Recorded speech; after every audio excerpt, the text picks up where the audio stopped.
नमस्कार दोस्तों, एक बार फिर से आपका स्वागत है हमारे इस YouTube channel cracking academy with Ravi sir. कल हम लोगों ने 1.2 तक के सभी सवालों को हल कर लिया था। आज हम लोग एक्सरसाइज 1.3 पर चल रहे हैं और एक्सरसाइज 1.3 पर चलने से पहले हम लोग देखेंगे कि 1.3 में कुछ जो टर्म आने वाले हैं उनको। इसमें सबसे पहला टर्म है उपसमुच्चय। दोस्तों, यदि कोई दो समुच्चय आपको दिया हुआ है, 1 2 3 4 और एक बी समुच्चय दिया हुआ है जिसमें 1 2 3 ही है, तो दोस्तों अगर समुच्चय बी के सभी अवयव समुच्चय ए में है तो जो बी है वो ए का उपसमुच्चय कहलाएगा। दोस्तों क्या कहलाएगा? जो बी है वो ए का उपसमुच्चय कहलाएगा। यानी जब किसी सेट के समस्त अवयव दूसरे सेट में मिल जाते हैं या तो वह हम लोग का क्या कहलाता है? उस सेट का उपसमुच्चय कहलाता है। इसको अंग्रेजी में दोस्तों हम लोग सबसेट कहते हैं। क्या कहते हैं दोस्तों? सबसेट कहते हैं। इसको इस लेटे हुए यू से दोस्तों प्रदर्शित करते हैं। लेटे हुए यू से इसको हम लोग कहते हैं इज सबसेट। क्या कहते हैं दोस्तों? Is subset. अगर इसी को हमको नकारना हो और यहाँ पर हमने क्रॉस कर दिया तो ये कहलाता है इज नॉट सबसेट। क्या कहलाता है दोस्तों? Is not subset. यानी कि जब किसी एक समुच्चय के सभी अवयव दूसरे में मिलते हैं तो वह समुच्चय उस दूसरे समुच्चय का क्या कहलाता है? उपसमुच्चय। ठीक है। अब दोस्तों थोड़ा सा यहाँ पर एक बात करते हैं। अगर हम लोग को किसी भी समुच्चय के उपसमुच्चयों की संख्या निकालनी हो तब क्या हो? तो हम लोग कहते हैं नंबर ऑफ यानी उप समुच्चयों की संख्या। उप समुच्चयों की अगर संख्या निकालनी है दोस्तों तो इसका फार्मूला होता है 2 के पावर n। क्या होता है दोस्तों? 2 के पावर n, जहां n क्या है? अवयवों की संख्या है। अवयवों की क्या है दोस्तों? संख्या है। यानी कि हम लोग का उप समुच्चयों की संख्या बराबर 2 के पावर n, जहां n अवयवों की संख्या है। जैसे दोस्तों अगर हम ये कहें a के कुल मिलाकर कुल कितने उप समुच्चय होंगे, कुल कितने सबसेट होंगे, तो इसके एलिमेंट क्या है? 1 2 3 4 है दोस्तों। तो यहाँ पर a के उप समुच्चयों की संख्या दोस्तों क्या हो जाएगी? 2 के पावर 4। यानी कि 2 का पहाड़ा 4 ऊपर है, 2 दूनी 4 दूनी 8 दूनी 16। यानी a के उप समुच्चयों की संख्या क्या हो जाएगी दोस्तों? 16 हो जाएगी। अगर यही b को करें तो b में 3 है तो यानी हम लोग का क्या हो जाएगा? 2 के पावर 3 दोस्तों, तो 2 दूनी 4 दूनी 8। यानी b के उप समुच्चयों की संख्या कुल 8 है और a के उप समुच्चयों की संख्या कुल मिलाकर दोस्तों कितनी है? 16 है। एक बात हमेशा याद रखिएगा दोस्तों कि जो फाई होता है वो सभी का उपसमुच्चय होता है। दोस्तों जो फाई होता है वह सभी का उपसमुच्चय होता है और उस समुच्चय में उपस्थित पूरे अवयवों की संख्या भी उसका एक क्या होता है? उपसमुच्चय होता है। यानी एक फाई उसका उपसमुच्चय होता है और जितना इसमें अवयव रहता है वो खुद भी उसका क्या होता है दोस्तों? उपसमुच्चय होता है। तो आशा करते हैं कि उपसमुच्चय के बारे में आप समझ गए होंगे। अब हम लोग करते हैं दोस्तों घात समुच्चय। दोस्तों घात समुच्चय क्या होता है कि उसमें जितने भी उपसमुच्चय होते हैं उसको 2 के पावर के रूप में लिख देते हैं तो वही हम लोग का घात समुच्चय होता है दोस्तों। जैसे a बराबर इसको अगर हम लोग कर दें 1 2 3 4 तो दोस्तों इसको हम लोग कहते हैं power of a। Power of a यानी घात समुच्चय। दोस्तों जो हम लोग 2 के पावर n लिखते थे यही हम लोग का घात समुच्चय होता है। अगर n को हम लोग टोटली काउंट कर दिए तो हमारा उपसमुच्चय हो गया और अगर हम लोग पावर के रूप में रखे रह गए तो क्या हो गया? हम लोग का घात समुच्चय हो जाएगा। यानी कुल मिलाकर कितने अवयव हैं? 4। 2 के पावर हम लोग का क्या हो गया? n, यानी 2 के पावर कितना हो गया दोस्तों 4। ये 2 के पावर n हम लोग का फार्मूला है इसका, power of n equal to 2 के पावर n। तो जितना भी हम लोग का इसमें एलिमेंट रहेगा वही पावर रख देंगे दोस्तों, वही हम लोग का क्या हो जाएगा घात समुच्चय हो जाएगा। आशा करते हैं कि आप घात समुच्चय को समझ गए। आइए सार्वत्रिक समुच्चय के बारे में हम लोग बात करते हैं। इसको हम लोग अंग्रेजी में यूनिवर्सल सेट कहते हैं, यूनिवर्सल सेट। दोस्तों इसको सिंबलाइज करते हैं हम लोग कैपिटल यू से, इसे सिंबलाइज करते हैं कैपिटल यू से दोस्तों। तो सार्वत्रिक समुच्चय किसको कहते हैं? एक ऐसा समुच्चय जिसके अंतर्गत दिए गए सभी समुच्चय के अवयव समाहित हों। सार्वत्रिक समुच्चय का तात्पर्य यह है कि हमको एक ऐसा अवयव प्राप्त होता है जिसमें दिए गए सारे अवयव विद्यमान हो। जैसे अगर हम लोग a बराबर ले ले दोस्तों 1 3 5 ले लेते हैं, b बराबर ले लेते हैं दोस्तों 1 2 3 7 ले लेते हैं, c बराबर ले लेते हैं दोस्तों क्या ले लेते हैं 2 4 6 और 8 ले लेते हैं।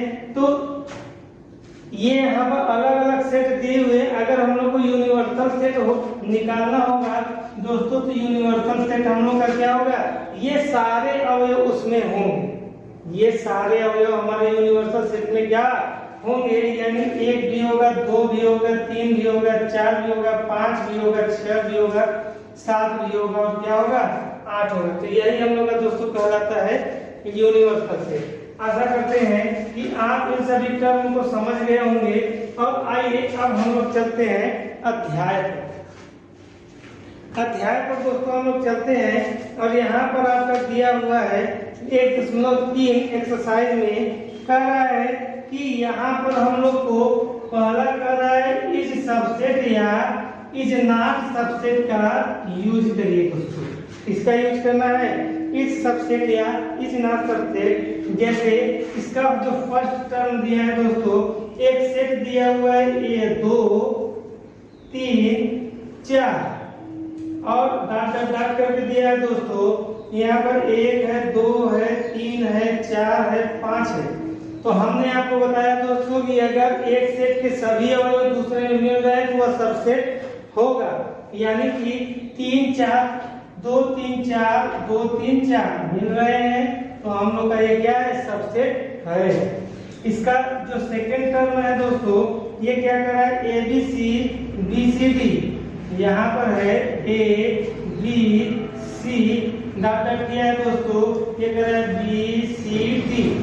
तो यहाँ हम देख रहे हैं दोस्तों बी तो मिल रहा है सी तो मिल रहा है लेकिन ए यहाँ पर नहीं मिल रहा है, तो यानी हम लोग का क्या हो गया नॉट सबसेट हो गया। थर्ड पॉइंट बोल रहा है दोस्तों, कह रहा है आपके विद्यालय की कक्षा 10 का एक विद्यार्थी। अब जरा दोस्तों देखिए कक्षा 11 का एक विद्यार्थी, कक्षा 10 का एक विद्यार्थी और क्या कर रहा है आपके विद्यालय का एक विद्यार्थी। इसका कह रहा है विद्यालय का एक विद्यार्थी। तो अभी आप बताइए दोस्तों कि विद्यालय में सभी विद्यार्थी आ जाते हैं, चाहे वो कक्षा 1 का हो 2 का हो 3 का हो 4 का हो 5 का हो 6 का हो 7 का हो 8 का हो 9 का हो 10 का हो 11 का हो या 12 का हो। तो अगर विद्यालय में 1 से लेकर 12 तक के सभी विद्यार्थी आ रहे हैं तो कक्षा 11 का एक विद्यार्थी आएगा कि नहीं आएगा? बिल्कुल आएगा दोस्तों, इसलिए यहाँ क्या है सबसेट है।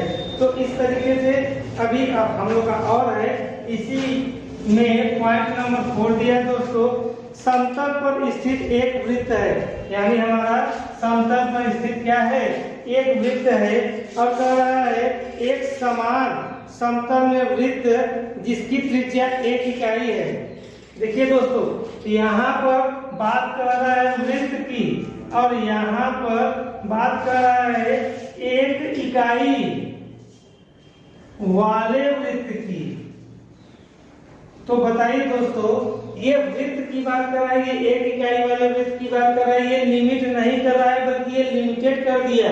ये कह रहा है वृत्त, वृत्त हमारा 1 इकाई का भी हो सकता है, 2 इकाई का भी हो सकता है, 4 इकाई का भी हो सकता है, 10 इकाई का भी हो सकता है, लेकिन यहाँ कह रहा है नहीं, केवल एक इकाई वाले वृत्त चाहिए। तो ऐसे भी ये हम लोग का क्या सबसेट हो सकता है? बिल्कुल नहीं। इसको हम लोग क्या कर देंगे दोस्तों? क्रॉस मान देंगे। और इसी क्रम में 5वां पॉइंट आपसे क्या कर रहा है? समतल में स्थित एक त्रिभुज। यहाँ पर हम लोग का क्या कर रहा है? एक त्रिभुज की बात कर रहा है दोस्तों। और यहाँ पर हम लोग से क्या कर रहा है? एक आयत है। क्या है दोस्तों? आयत की बात कर रहा है। तो समतल में स्थित एक त्रिभुज की बात कर रहा है और यहाँ आयत की बात कर रहा है। तो बताइए दोस्तों, क्या समतल में स्थित त्रिभुज और आयत आपस में सबसेट हो सकते हैं? बिल्कुल नहीं। ये अभी हम लोग का क्या हो गया दोस्तों? क्रॉस हो गया। एक हम लोग का इसी में अगला पॉइंट दिया है दोस्तों,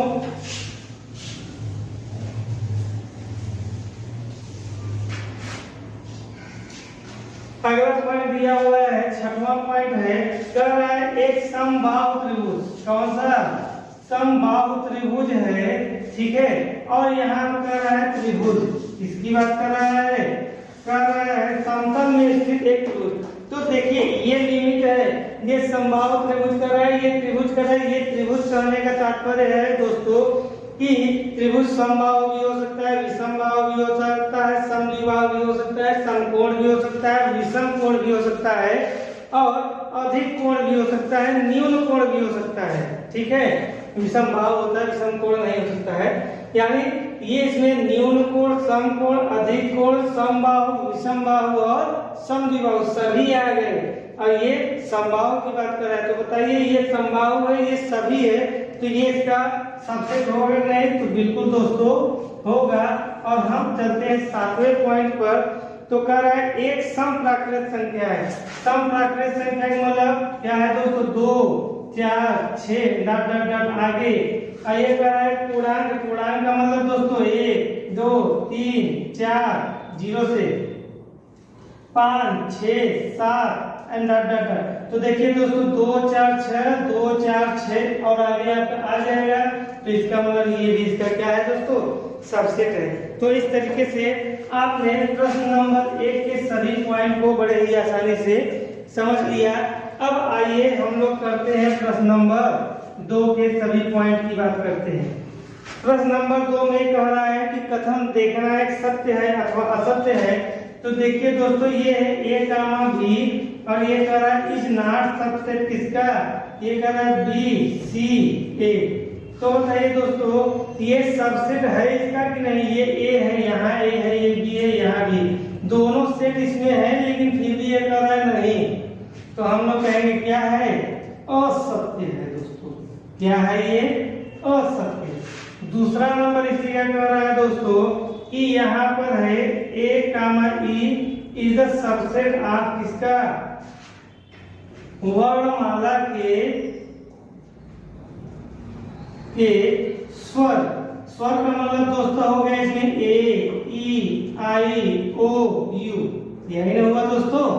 तो अब बताइए जो ये A, E है वर्णमाला के स्वर है कि नहीं है? बिल्कुल है, स्वर में A, E तो है ही। अब कह रहा है सबसेट है, तो बिल्कुल यह क्या है? सत्य है। आगे बढ़ते हैं दोस्तों। तीसरा नंबर का पॉइंट है हमारा, कह रहा है कि 1, 2, 3 यहाँ पर दिया हुआ है 1, 2, 3 इज द सबसेट ऑफ किसका? 1, 3, 5। देखिए दोस्तों ये कह रहा है 1, 2, 3 1, 3, 5 का सबसेट है। तो ये 1, 2, 1, 3 तो यहाँ मिल रहा है, लेकिन 2 यहाँ पर मिल ही नहीं रहा है। यानी ये क्या है? नॉट सबसेट है, लेकिन ये कह रहा है सबसेट है, इसलिए क्या हो गया दोस्तों? असत्य हो गया। चौथा नंबर हम लोग देखते हैं। चौथा पॉइंट का A is the subset of किसका? A, B, C। तो देख रहे हैं दोस्तों A यहाँ पे मिल रहा है, तो यह क्या हो गया? सत्य हो गया। इसमें कोई दिक्कत तो है नहीं। नंबर 5 देखते हैं। ये कह रहा है ये A is the element of ये A, B, C। तो यहाँ दोस्तों देखिए आपको कंफ्यूज करने के लिए कह रहा है कि ए इज द एलिमेंट ऑफ ए। यहाँ ये जो है ये सेट है तो इसका सबसेट हो गया, लेकिन ये सेट है एलिमेंट नहीं है दोस्तों। ये क्या है? सेट है, एलिमेंट नहीं है। जब एलिमेंट नहीं है तो जब ये एलिमेंट की बात कर रहा है तो ये ए इसका एलिमेंट हो सकता है, लेकिन ये सेट का सिंबल जब दे दिया तो ये तो सेट हो गया और इसको हम सेट को एलिमेंट नहीं कर सकते हैं, इसलिए यह क्या हो जाएगा? असत्य हो जाएगा। ठीक है दोस्तों, आगे हम लोग छठवें पॉइंट की बात करते हैं।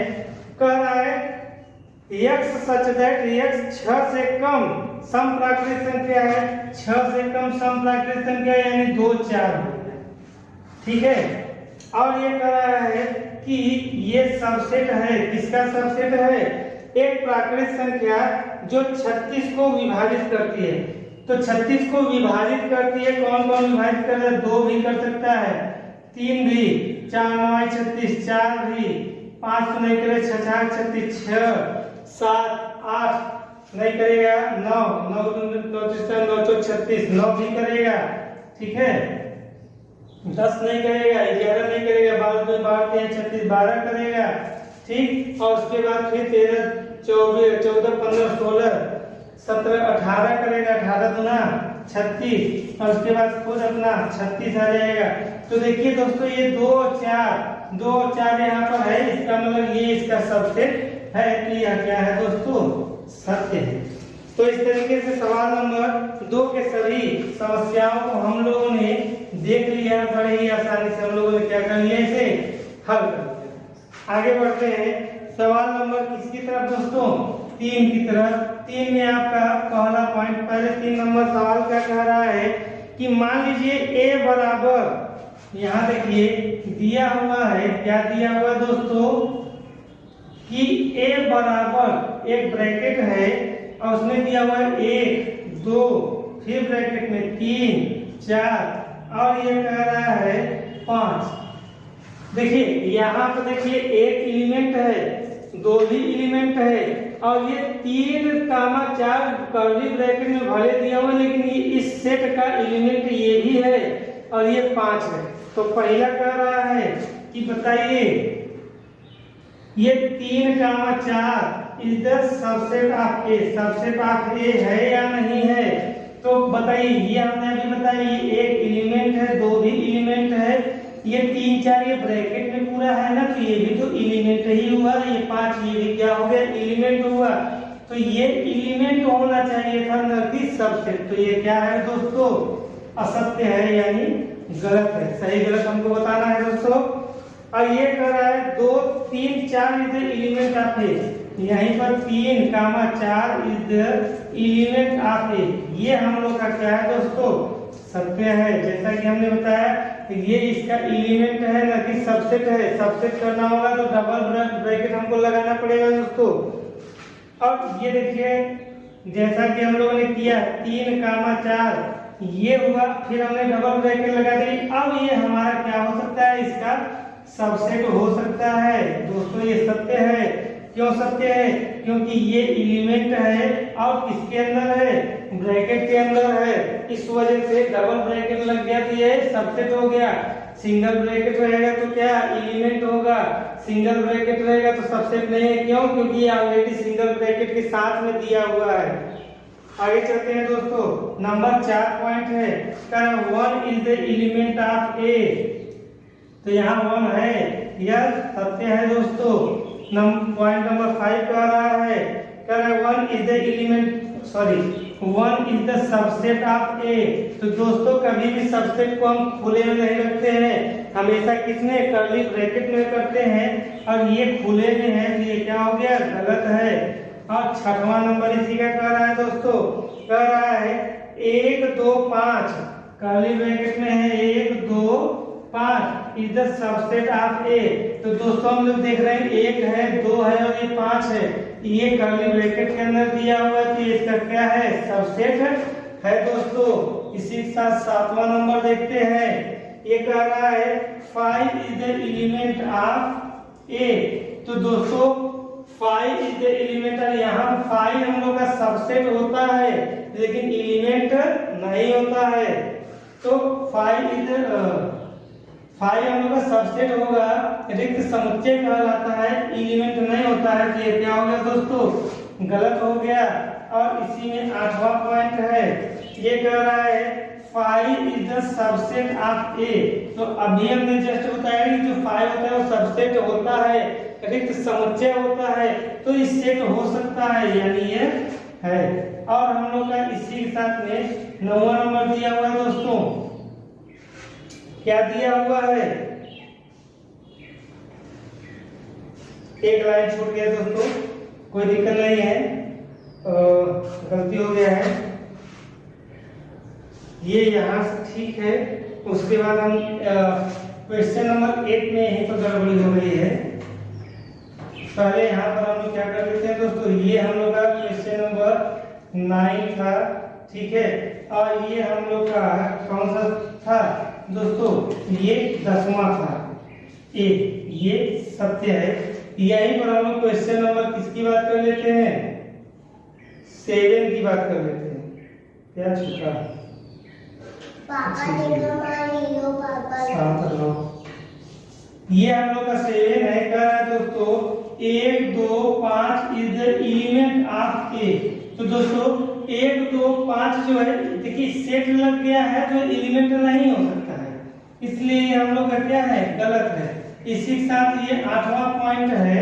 8वें पॉइंट में कह रहा है कि 1 2 3, दोस्तों ये 1 है 2 है 3 है, is the subset of A. तो देखिए दोस्तों जरा, ये 1 है 2 है वो तो ठीक है, लेकिन 3 हमारा किसमें दिया हुआ है, 3 दिया हुआ है हम लोग ब्रैकेट के अंदर, तो हम लोग ऐसे निकाल नहीं सकते हैं उसको। तो ये आगे क्या हो गया दोस्तों, गलत है। बाकी दोनों तो आप समझ गए। फाइनली हम 10th वाला समझते हैं। ये कह रहा है curly 5 is the subset of A. तो दोस्तों ये जो कर्ली में 5 हमने बताया है कि कर्ली में नहीं होता है, कर्ली में आ गया तो एकल समुच्चय कहलाता है। अब एकल समुच्चय का मतलब यहाँ पर दिया होना चाहिए, और अगर दिया नहीं है तो ये हम लोग का क्या है, सबसेट नहीं होगा। हमारा बल्कि ये सबसेट होगा और ये सबसेट क्या होगा दोस्तों, नहीं होगा। इस तरीके से हमने क्या किया कि प्रश्न नंबर 3 के समस्त सवालों को जो सत्य असत्य करना था हम लोगों ने कर लिया। अब आइए हम लोग चलते हैं किस पर, प्रश्न नंबर 4 में कह रहा है समुच्चय के सभी अवयवों को लिखिए। क्या कह रहा है दोस्तों, समुच्चय के सभी अवयवों को लिखिए। तो जैसे हमने 4 ये दिया हुआ है, क्या दिया हुआ है दोस्तों, ए। तो ए के जो समस्त अवयव होते हैं दोस्तों, ये मैंने आपको बताया है कि 5 सबका होता है और ये खुद ए। आप 2 के पावर n वाला फार्मूला लगाइए और आपको पता चल जाएगा कि हमारा सही है या नहीं। तो आपका यहाँ नंबर 1 है, यानी 2 के पावर 1, तो कुल मिलाकर उप समुच्चय कितने होंगे, 2। देखिए 1 और 2, ये पहला पॉइंट। दूसरा पॉइंट देखिए दोस्तों, ये करा a कामा b, तो यहाँ पर 2 है, तो 2 के पावर 2 यानी कितना होना चाहिए हमारा, 4 होना चाहिए। तो देखिए दोस्तों कैसे 4 होगा, एक तो 5 होगा, एक तो a हमारा इसका उप समुच्चय हो सकता है, एक तो b हम लोग का इसका उप समुच्चय हो सकता है दोस्तों, और एक खुद ab भी अपना उप समुच्चय क्या हो सकता है, तो 1 2 3 और 4, देखिए 4 आ गए ना दोस्तों।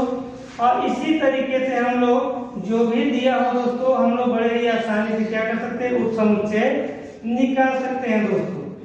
ठीक है, तीसरा पॉइंट दिया हुआ है 1 2 3, सॉरी यहाँ पर दिया हुआ है 1 2 और 3 दिया हुआ है दोस्तों। तो अब हम लोग इसका भी निकाल लें, अभी 2 के पावर 3 यानी 2 दूनी 4 दूनी 8 हम लोग का उप समुच्चय होना चाहिए। तो पहला ले लीजिए 5, दूसरा ले लीजिए 1, तीसरा ले लीजिए 2 और चौथा ले लीजिए 3। अब उसके बाद फिर क्या होगा दोस्तों, 1 2 भी तो इसका एलिमेंट है, और उसके बाद 2 3 भी तो है, और 3 1 भी तो है। कोई भी चीज रिपीट नहीं होनी चाहिए। तो देखिए 1 2 3 4 5 6 7 हो गया, और लास्ट में 1 2 3, ये तो खुद का ही होता है दोस्तों। तो बड़े ही आसानी से हम लोगों ने क्या किया, इसके उपसमुच्चय को निकाल लिए। अब चौथे पॉइंट में आपका दोस्तों क्या करा है, 5 वाला होता है रिक्त समुच्चय दोस्तों, उसका एक कोई भी उपसमुच्चय नहीं होता है, यही हम लोग का क्या होगा, 5 का 5 ही रह जाएगा दोस्तों। ठीक है, तो अब ये हम लोग का ये कह रहा है सवाल नंबर 5 कह रहा है, क्वेश्चन नंबर 5 दोस्तों कह रहा है कि पी ए यानी पावर ऑफ ए में कितने अवयव है बराबर हुआ यदि ए बराबर 5। तो हमने आपको बताया था दोस्तों कि पी ए बराबर क्या होता है हम लोग का 2 के पावर n होता है, जहां n क्या होती है, नंबर ऑफ एलिमेंट होता है, यानी अवयवों की क्या होती है दोस्तों, संख्या होती है। तो अगर हम लोग का a बराबर 5 है, 5 का मतलब इसमें एक भी अवयव नहीं है, तो हम लोग कहेंगे चूंकि a बराबर 5 इसलिए p a बराबर क्या हो जाएगा 2 के पावर 0 दोस्तों, यानी एक भी अवयव नहीं है तो 0 अवयव है, तो जो 0 है यानी हम लोग का क्या हो गया 2 के पावर 0। अब हम जानते हैं किसी का भी पावर 0 होता है तो उसका वैल्यू क्या होता है दोस्तों, 1 होता है। तो चलिए दोस्तों आज के लिए इतना ही। इसमें अभी हम लोग का 6, 7, 8 और 9 4 क्वेश्चन और बचे हुए हैं, जिसको हम अगले सेशन में समाप्त करेंगे। कैसा लगा क्लास हमें कमेंट करके जरूर बताइएगा, और शेयर करते रहिए, सब्सक्राइब करवाते रहिए और लाइक करते रहिए। Thank you.